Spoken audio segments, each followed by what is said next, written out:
Здравейте! Зад мен е един от най-забележителните археологически паметници на българската земя, един от най-известните паметници в Югоизточна Европа, най-атрактивният праисторически паметник в Европа.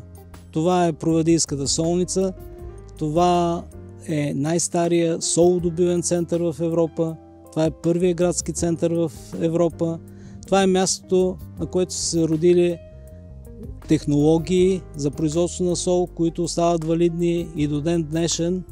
И това е обекта, това е селището, което е било оградено с най-старите каменни крепости в Европа.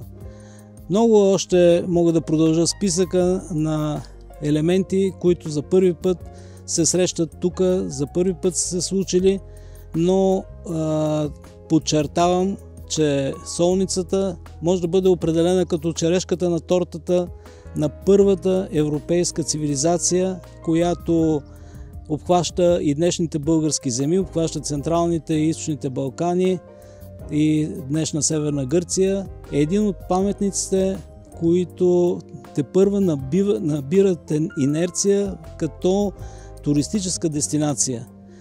Необходимо е много да мислим и да работим за проучването на паметника, за неговата консервация и реставрация, за неговата социализация.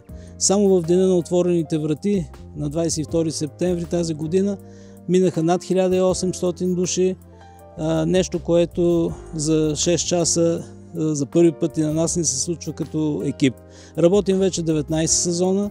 Мисля, че това, което сме постигнали, е забележително, но както виждате, това е един огромен паметник, който изисква много усилия. Може би още 7 генерации трябва да работят тук, за да разкрият всички тайни на този паметник, но за тези 19 сезона успяхме да постигнем нещо невероятно.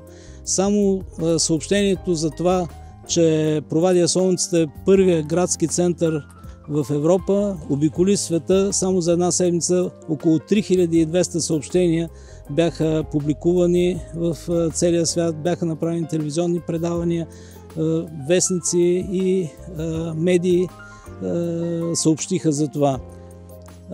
Така че ние по някакъв начин като екип на Националния археологически институт и музей на Българска академия на науките и Историческия музей в Провадия